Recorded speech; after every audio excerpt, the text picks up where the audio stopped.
Thank you. Thank you, Mr. Mayor. I guess I want to talk about a couple of things, fear being one of them. Fear and blame, I think those are two things that have gotten us to where we are right now with our policy making, especially around COVID. We've been driven by fear and hysteria for a year and a half, and Paul continued to do it like he does, and like the national teachers unions do, continuing to drive fear and hysteria over this situation. And fear is the strongest human emotion that there is. It's responsible for the fight or flight response, and we've been in this never-ending state of fight or flight.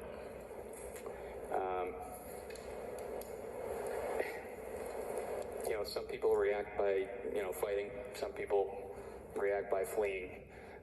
And we all have our, both can be valuable in certain situations. But what we're trying to do through this fear and hysteria is make everybody take flight and make everybody run away from this thing. When not everybody takes on challenges that way. I know I certainly don't. I'd like to fight this thing, and I have been. If we're going to start pigeonholing everybody in to react to this situation the same way, then we're just getting ourselves into trouble. And there are contradictions throughout this mandate, throughout the things that, anybody says. We don't know anything about this.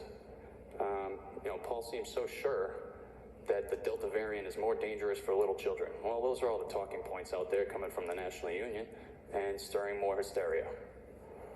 And so we are pushing ourselves back into a hole and fleeing.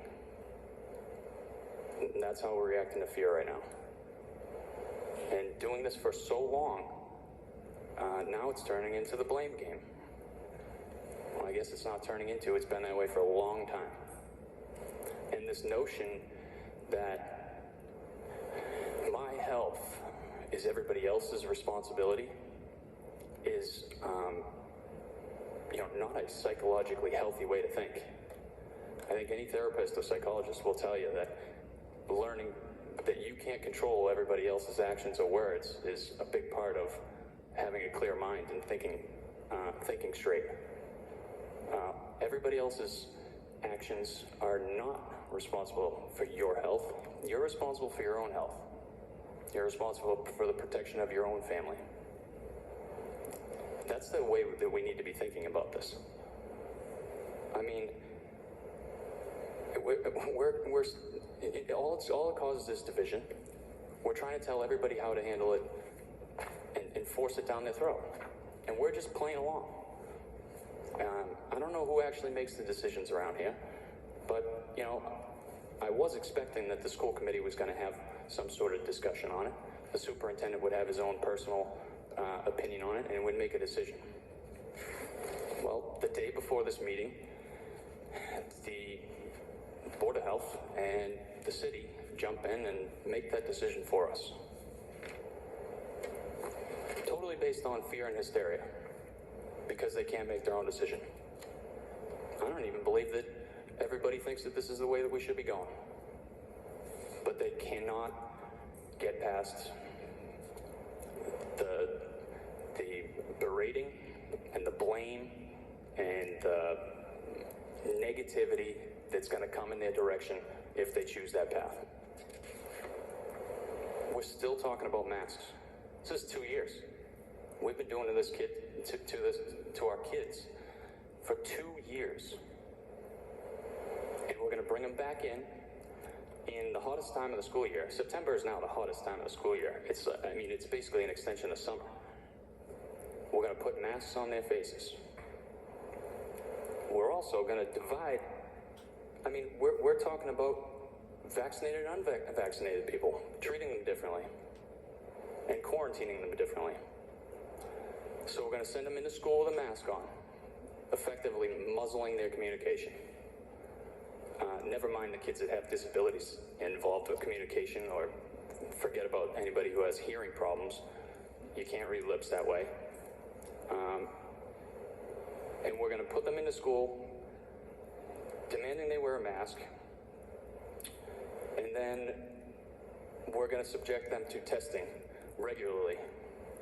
And they have to worry every single time that they get a test that if they test positive, they're going to miss another few days of school or have to quarantine for 10 days. All the kids want and need is to be back and be part of something and socialize.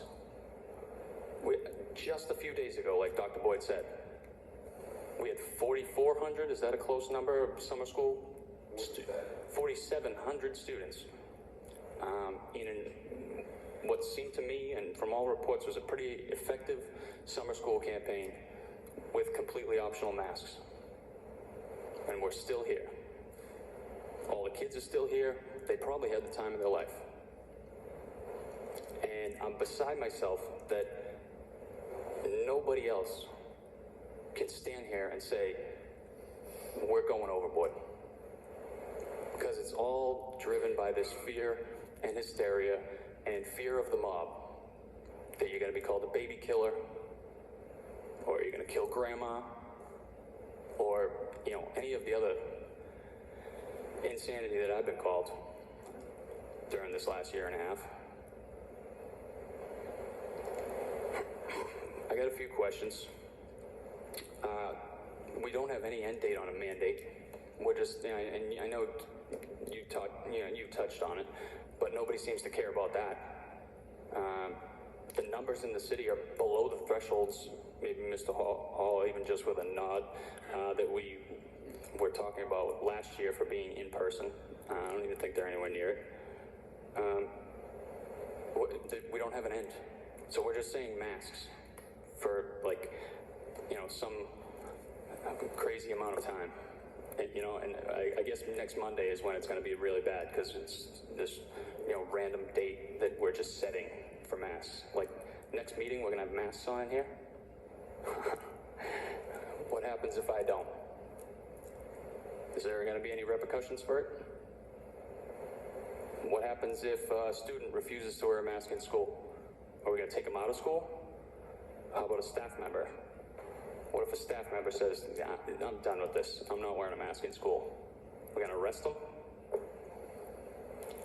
These are some pretty basic questions here that it's really just, man, we're just looking up to, like, you know, looking up above and waiting on the okay to act as we want to act. And this is, I mean, it's frightening and it's dangerous to me that we're just allowing this control to happen. And nobody really wants to make the decision. I will. Let me know. Let me know when I'll take all the flack for it, if I got to be the one to take all the flack for it. But if I'm allowed to make a decision, I would say masks are 100% optional. Let everybody handle this situation the way that they want to handle it.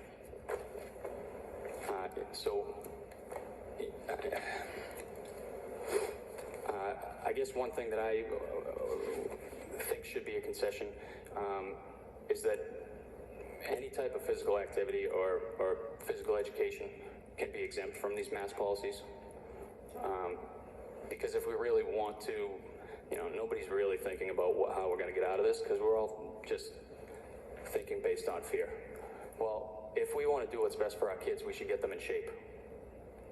They should be moving any chance we get to get them moving. The virus attacks and makes vulnerable people who are not in good physical condition. And we should be teaching our kids and giving them every single opportunity. In fact, we should be making that a priority of what we're doing. And so, you know, when we're sitting in here as policymakers and telling everybody that we care, we're going to put masks on, we're going to test our kids every day and freak them out on a daily basis of whether they're going to be able to see their friends the next day, I think we're full of it. If we want our kids to have a long life and not be as susceptible to this virus, then we should put a high priority on physical health and mental health for that matter, and give our kids the tools to be physically healthy for the rest of their life.